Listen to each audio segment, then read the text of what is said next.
Welcome back, Wesley students. I'm Whitney Towns. And I'm Chardonnay Wood, and it's time for some news. Campus security has seen a large increase in leadership this year. With new residence life staff and help from the local cops, Walter Burr-Perry and other security officers can gladly say that the campus life is better than the last year's. WCTV reporter Shannon Higgins has more.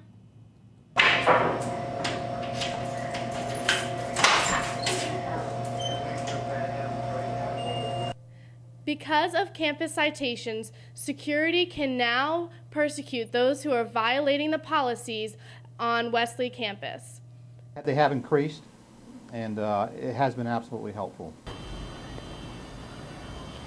The Department of Safety and Security's actions have been beneficial to the students' life on campus. In addition to the Dover Police, who have received a grant from the Governor's Office to increase security on campuses. Whether on bike, car, or by foot, you can always see security patrolling the campus day and night. The students seem to be very respectful to the security officers and to the residence life staff.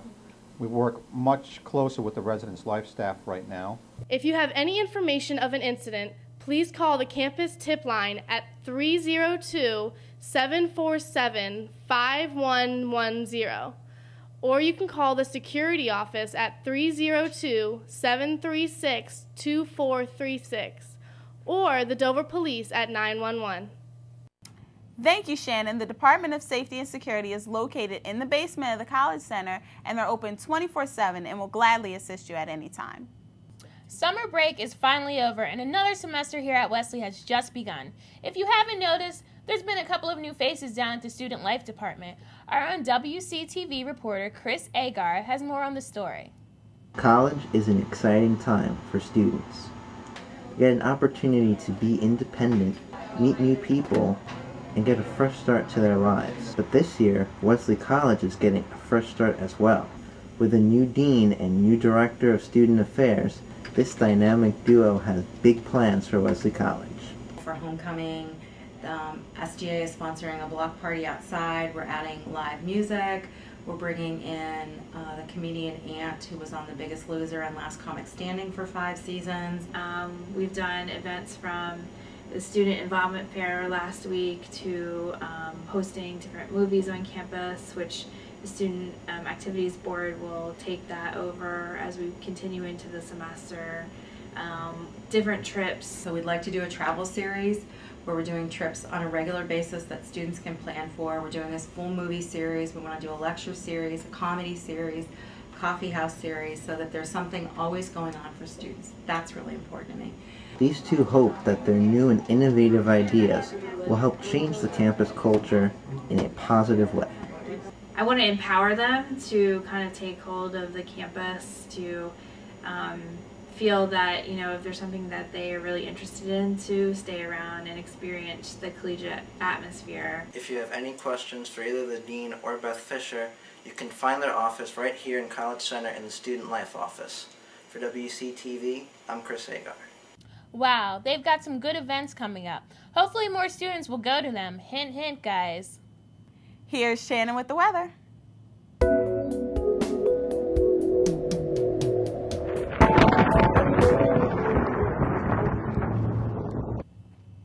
Hi, I'm Shannon Higgins with your weather for this week. On Wednesday, it's going to be mostly cloudy with a little bit of rain overnight. A high of 73, but a low of 59. On Thursday, it is going to be mostly cloudy and a little windy, with a high of 70 and a low of 60. On Friday, it is going to be mostly sunny, with a high of 71, but a low of 60. On Saturday, if you're planning on going out, you might want to stay in, because it's going to be mostly cloudy with a slight chance of rain. A high of 45 and a low of 29. On Sunday, watch out for those rain showers because it's going to be a high of 78 and a low of 59. On Monday, it's going to be nice and sunny, so make sure you got your new shades because it's going to be a high of 76 and a low of 58. That's your weekly weather. I'm Shannon Higgins. Thank you, Shannon. I'll be sure to wear my shades tomorrow. Here's Chris Agar with some sports updates.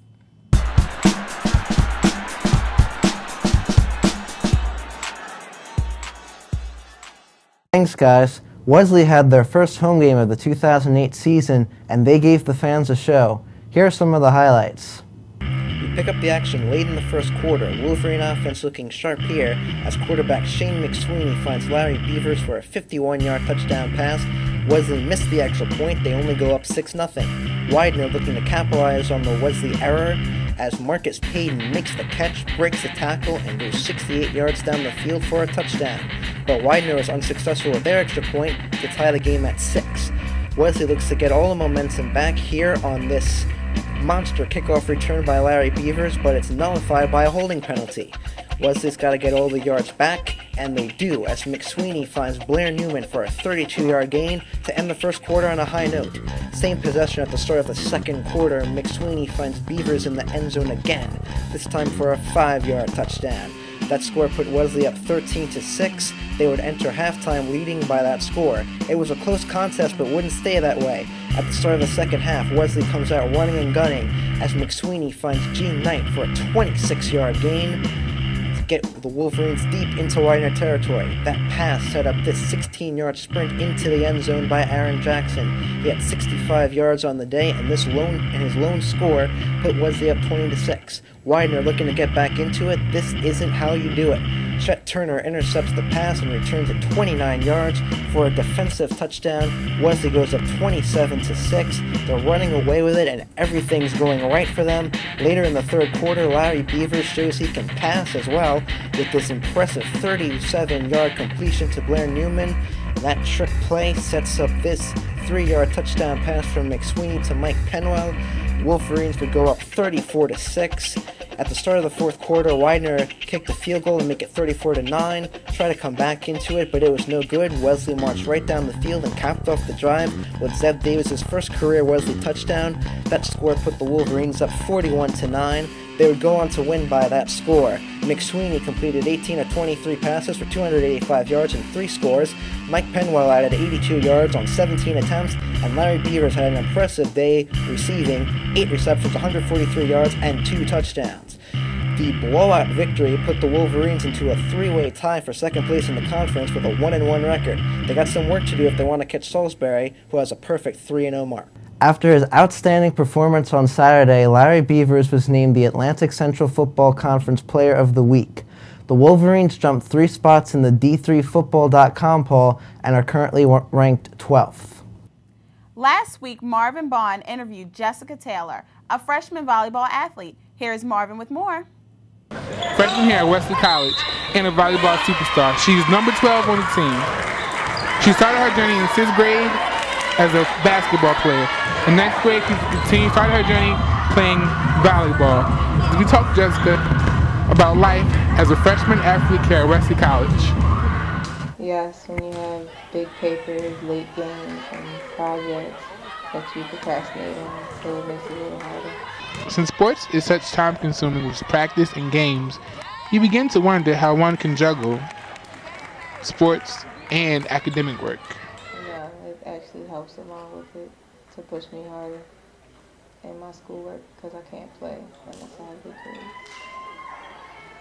In the future, Jessica plans to be either a physical education teacher or a female coach for a male's basketball team, whether it's high school, college, maybe even professional. So, this is Marvin reporting for WCTV. Thank you, Marvin. Just to let you know, Jessica and her volleyball team are on an 8-game winning streak. They're on the road to play Salisbury, and their next game is September 23rd. In other sports news, the field hockey team lost their last game against St. Mary's 2-1, but they have a chance to avenge themselves on September 23rd when they take on York. The men's soccer team tied Widener 1-1 and will try to get the W September 24th at Gallaudet. The women's soccer team lost a double overtime heartbreaker 1-0 against Hood. Their next game is against Elizabethtown on September 24th. Now back to you guys.